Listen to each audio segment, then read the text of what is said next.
You are watching Rise to Liberty. I am your host, Jacob Johnson.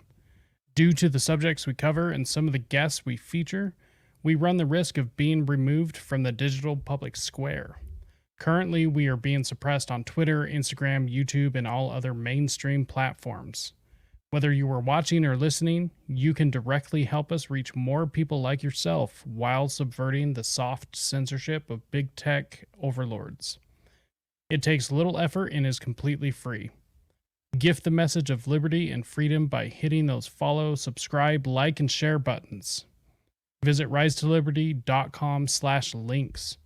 You will find all of our platforms, including Telegram, Substack, Podbean, Odyssey, and all other mainstream platforms.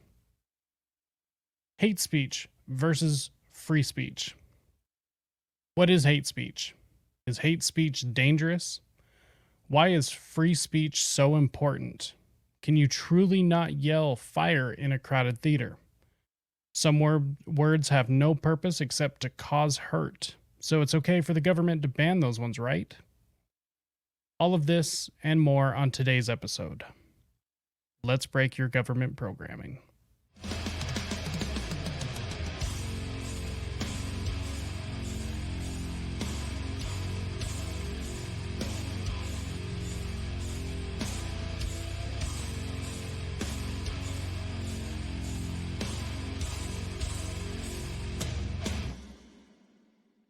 Yeah, I'll protect the First Amendment any day of the week, but you don't protect hate speech. You don't protect incendiary speech. You're not allowed to scream fire in a crowded theater. There are limitations on speech, and right now we have seen this run rampant. And as a result, I have 10 dead neighbors in this community, and it hurts, and we're going to do something about it. That was the current governor of New York State and her thoughts on hate speech after, I believe it was the Buffalo shooting. It's when that news appearance was made. So to start this off, I would like to start it off actually by a quote from one of my favorite comedians. If you're offended by any word in any language, it's probably because your parents were unfit to raise a child. Doug Stanhope. So exactly what am I doing? So I decided to come up with a new segment, and I actually really like the idea. Unfortunately, this segment, which is typically only going to be a few minutes long, has actually turned into the entire episode this time. In fact, it's turned into multiple parts of one episode. So I'm largely doing this. The first incident was I had a interview with Adam Fitzgerald removed off of the End the Two System Party network, and it was removed for hate speech. So I did a live stream talking about free speech, hate speech. And after rewatching it, I didn't feel that I did the topic justice. I didn't feel like that was up to par with the level of content that I want to be creating. So I wanted to create this. This is a redo. I have been away for a minute. I've had some personal things that I've had to take care of. But it was well worth the wait, and this is going to be a good one. This will be broken up into 3 segments. And when we get to the end of the second segment, we'll explain further. So, what is the new segment? It's basically called Woke Walkthrough or Woke Monthly. Haven't really decided yet. The whole idea is to take a word or a phrase from the woke critical ideology. Typically, it's just going to be a word, a phrase, and we're going to basically give the definition, break it down a little bit, have some real life examples, see if we can get some video or show it in use. Like I said, it's basically just going to be an intro segment until we get into the real meat of the episode. However, this is such a large topic, such an important topic, that it's kind of just turned into everything. It happens. So this isn't typical. Not every woke walkthrough is going to be the entire episode or multiple parts of an episode. So even though we should have chosen woke as the first one, I think our first choice is actually really great. First term that we are addressing is hate speech. So, first and foremost, we need some definitions. Amendment 1. Congress shall make no law respecting an establishment of religion or prohibiting the free exercise thereof, or abridging the freedom of speech, or of the press, or the right of the people peacefully to assemble and to petition the government for a redress of grievances. And because I believe that it is pertinent to this topic, Amendment 10. The powers not delegated to the United States by the Constitution, nor prohibited by it to the states, are reserved to the states respectively, or to the people. Now, there was actually a really difficult time I had finding not only a legitimate source for the definition of hate speech. Not every single source agreed. I tried to find the most credible sources that I could possibly find. Found a couple of different ones that we're going to go through. So let's jump right into it. The first kind of explanation I was able to find was from the Stanford Encyclopedia of Philosophy.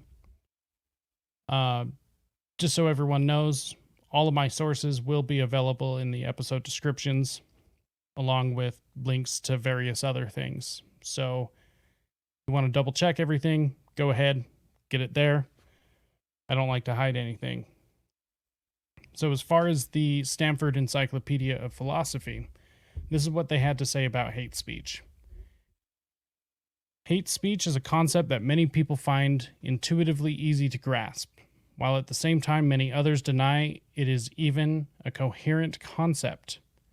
A majority of developed democratic nations have enacted hate speech legislation, with the contemporary United States being a notable outlier, and so implicitly maintain that it is coherent and that its conceptual lines can be drawn distinctly enough.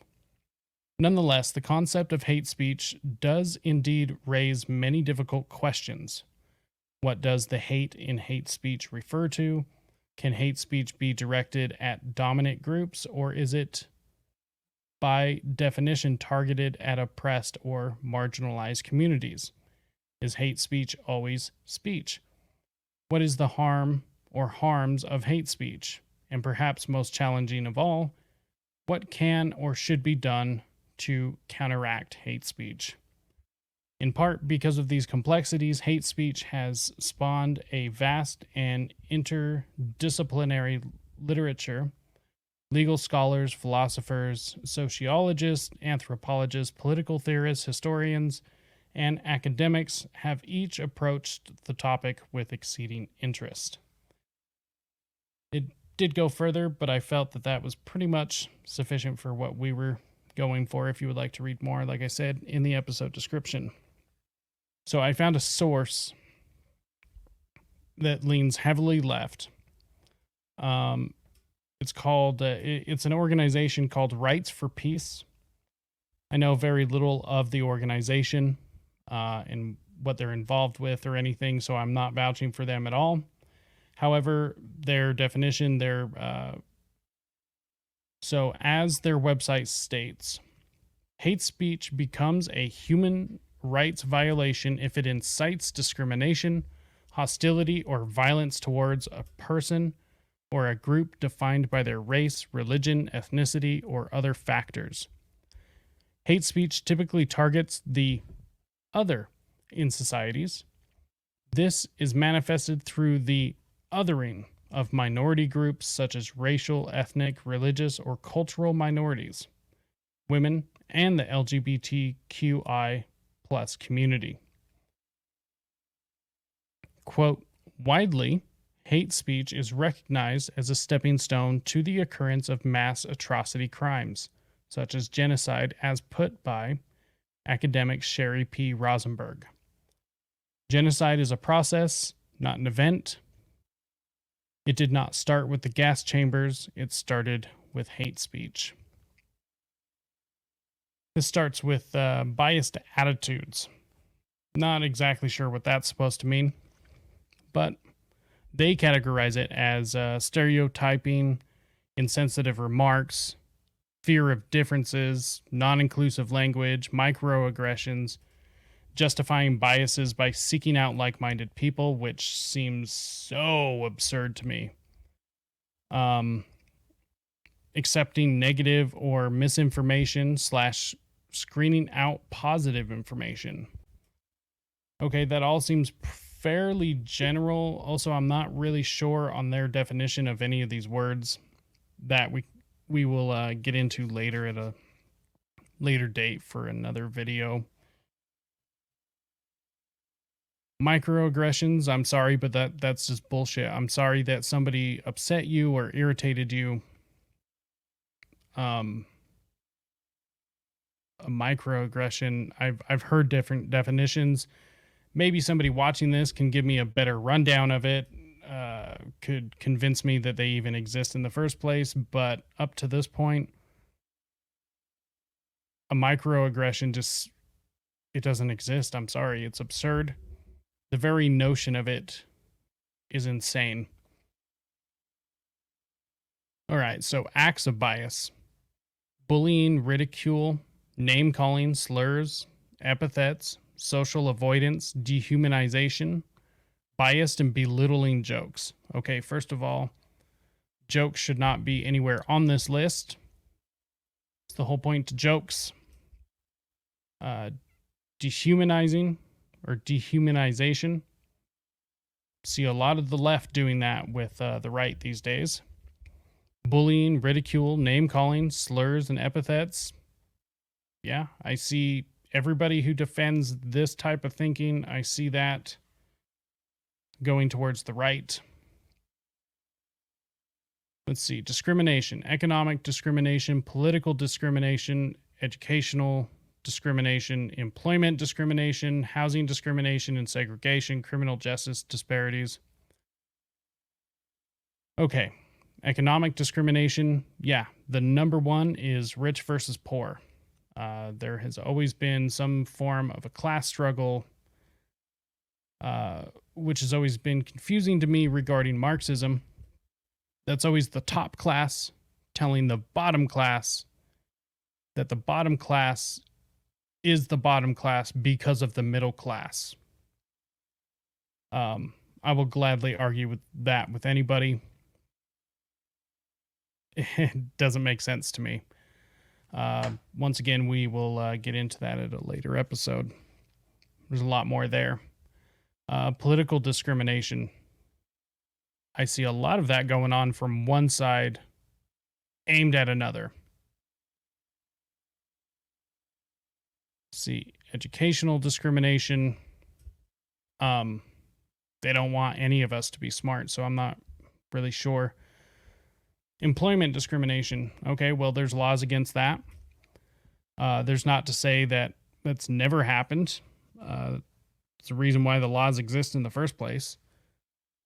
Housing discrimination and segregation.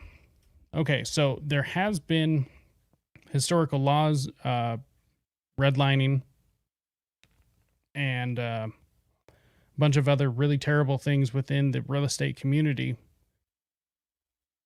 historically. I've heard some people say that it still happens now. I don't believe it to be an issue. It is illegal. So it might still happen, but if it happens, it's illegal. The law's already there. So I don't know how that should be fixed other than just being brought to attention by somebody who can actually do something. Bias motivated violence. Seems all pretty extreme. And then the very top. The act or intent of deliberately and systematically annihilate an entire people. Maybe we'll do an episode, short video, breaking this entire pyramid down. This seems to be that there is some steps or possibly just like some missing information in between here and here, and then here and here, and then obviously from here to here. A lot of nuance and historical context missing from this. Anyways, so that's the first real big lefty source. By the way, before I continue, with obscenity on that might not condition to that word. You know the meaning of obscenity, don't you? Perhaps you know. See, if I do a disgusting show, or use any disgusting word, or I'm just going to be talking about pork. That's my right, you see, as an American citizen, to discuss pork on stage. Although disgust all of you vegetarians and Jews and Muslims, that is my right. And if you communists would like to suppress that right to talk about ham and pork, that's your right. Now, if I do a vulgar show, I sing rock and roll tunes. Dressed in the most vulgar form with a big bulbous nose, that is not obscene. Obscenity has one specific meaning: to appeal to the prurient interest, to get you horny. That's what obscenity means, yes. See, that's why strippers get arrested for being obscene. They come out and they do a horny dance. The viewer gets horny and rapes somebody who didn't see the show. That's why we have the laws. So obscenity does have one specific meaning, and only those illiterates that are offended. And if, quote, Drew Pearson's a son of a bitch. I'd like to introduce you to my aunt, and this is her husband. What's he do for a living? He's a businessman. He's a son of a bitch. It's not very nice of you. If you don't even know the man to make a generality. I tell you, all businessmen are son of a bitches. Are you kidding me? In fact, my father told me that. My father told me that all businessmen are son of a bitches. I never believed my father until now. What's your name? JFK. Your initials allude, I see. That is a direct quote, Time Magazine, London Observer. President John F. Kennedy said during the SEAL strike, my father once told me that all businessmen are son of a bitches. I never believed my father until now, unquote, President Kennedy. Now, we have two presidents that use the word son of a bitch. There's Truman with Drew Pearson. Now, supposing we have an integrated cabinet in 30 years, might I hear? Drew Pearson's a motherfucker, Daddy. Or my daddy once told me, all businessmen motherfuckers. Motherfuck you too, Daddy. I would like an honest equation from any, at least grammar school graduate. Is the word son of a bitch less obscene to you than motherfucker? Really? Is it the fact that a Catholic president called all businessmen son of a bitches in a Jewish comic relates motherfucker? If you're interested in the meaning of obscenity, I'm less obscene than a president. If the word motherfucker stimulates you sexually, you're in a lot of trouble. Especially if it's my mother. All right. And for anyone who doesn't know, that was Lenny Bruce. Lenny Bruce was a very famous comedian who got in a lot of trouble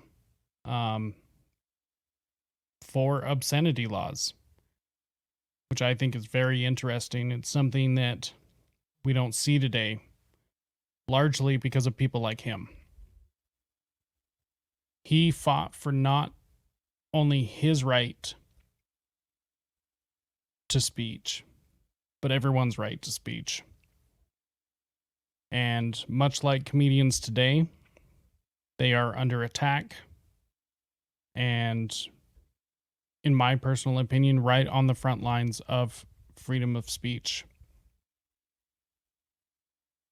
So before I jump into this, I would like to just top it off with my favorite quote.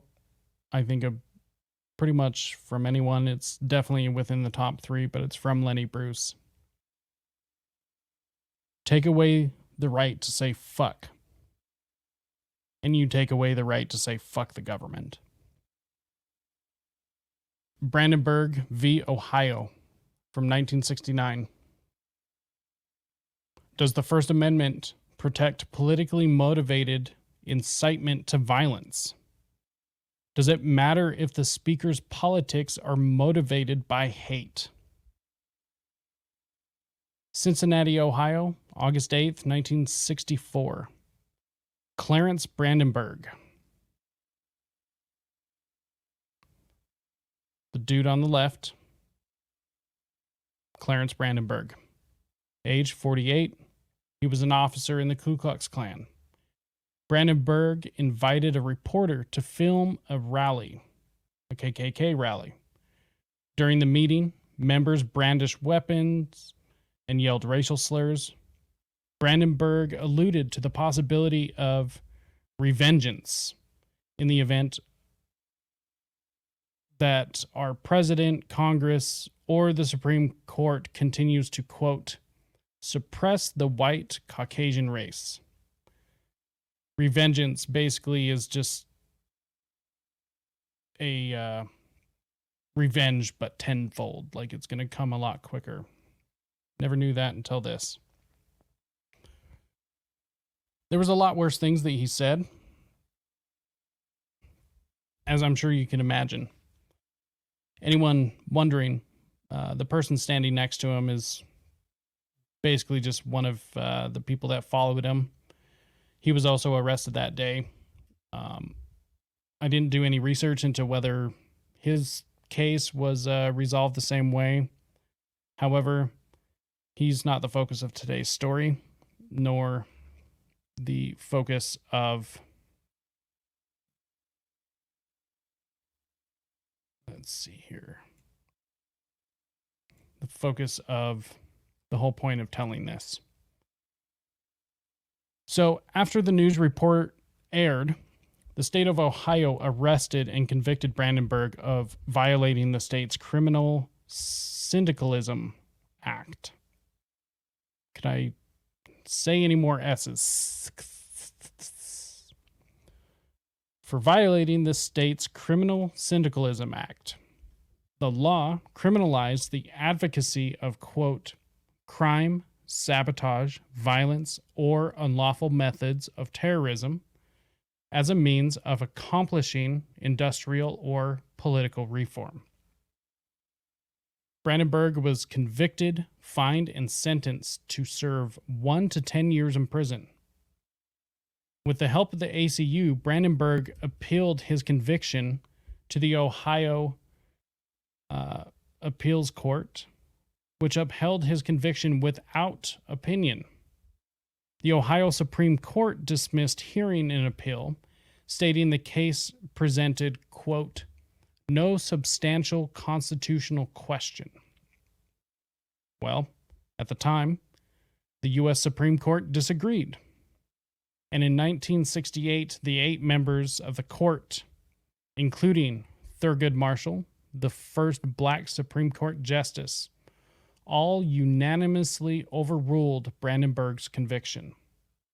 The issue before the court was whether the First Amendment prohibits a statute criminalizing the advocacy of violence or unlawful action as a means for accomplishing a political agenda.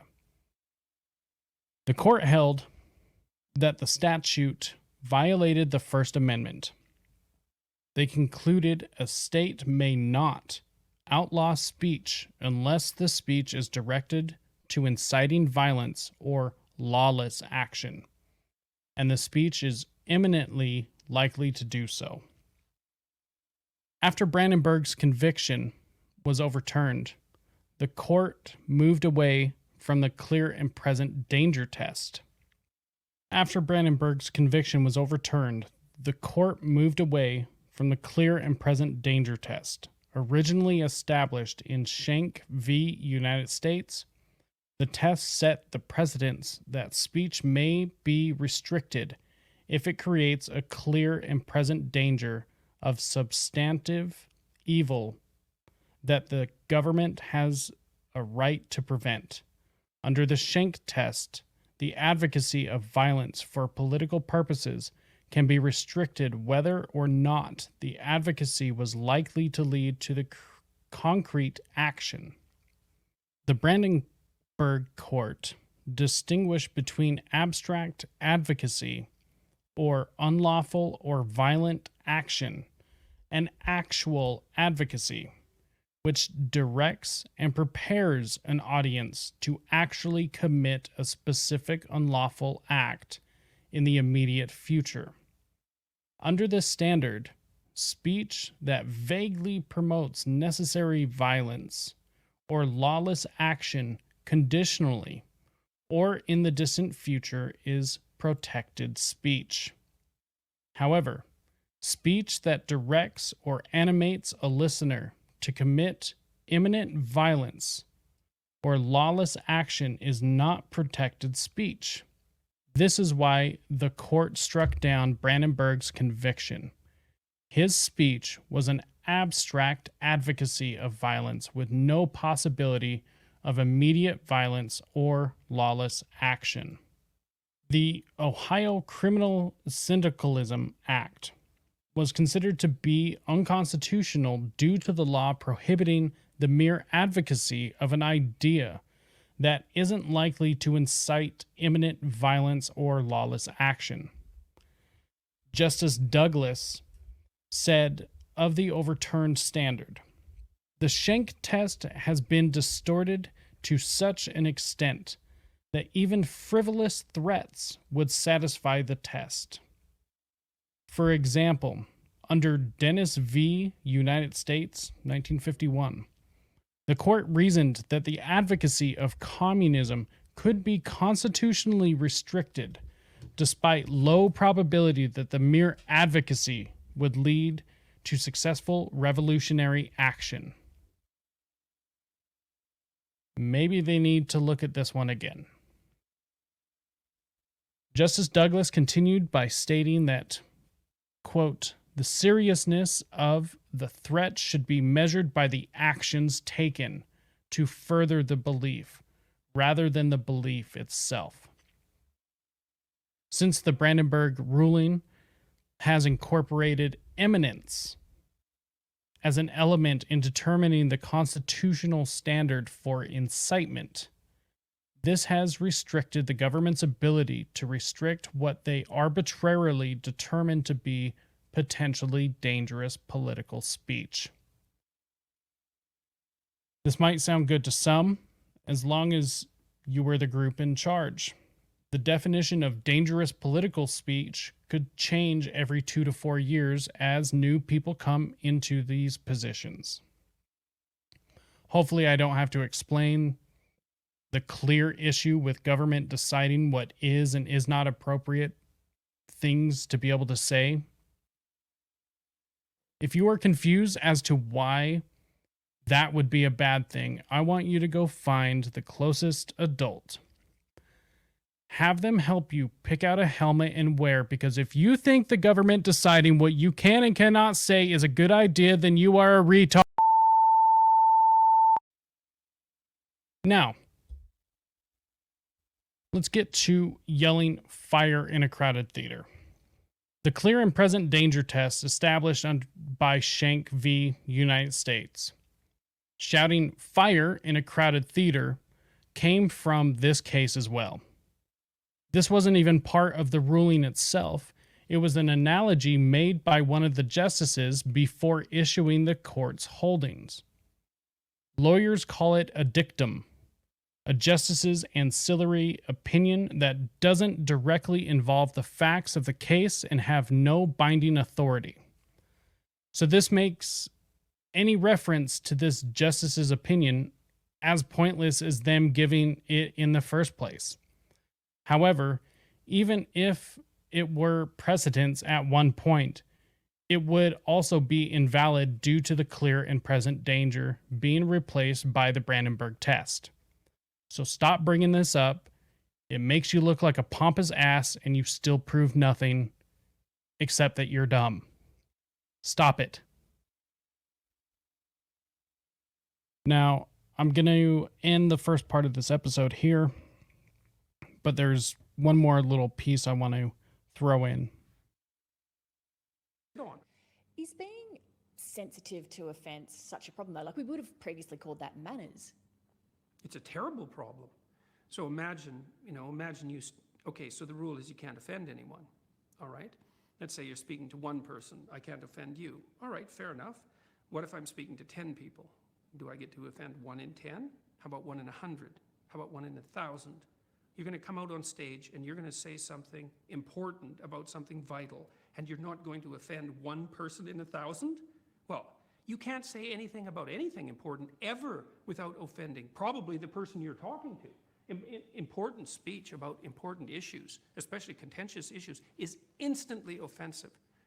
But there are ways that you can share, I guess, provocative views where you attempt to still do that with an air of, say, respectfulness, where you're trying to mitigate against the offensiveness. This is true, yeah. You can actually try listening when you're having a conversation, right? Assuming that both people who are having the conversation are of goodwill, and they're not trying to play tricks, and they're struggling towards the truth, which neither of them hold completely, and both understand that. Yeah, you can reach across fairly large gaps and negotiate peace. Thank God for that, or we'd be at each other's throats all the time.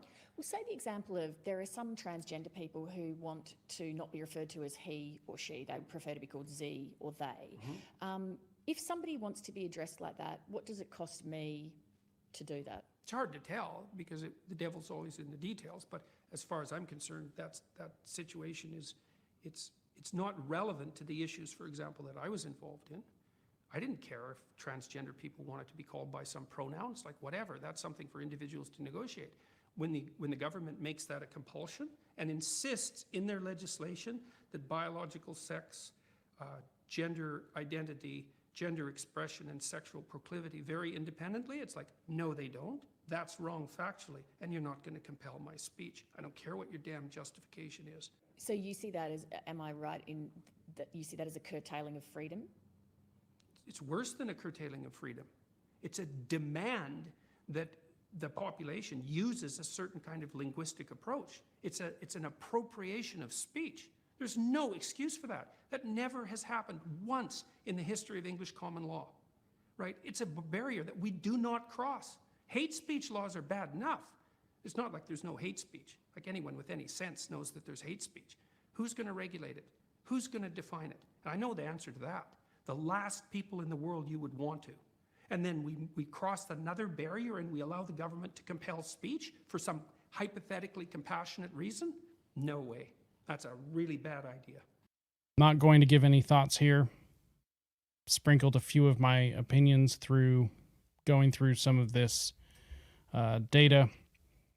Hopefully that was clear, my own opinions.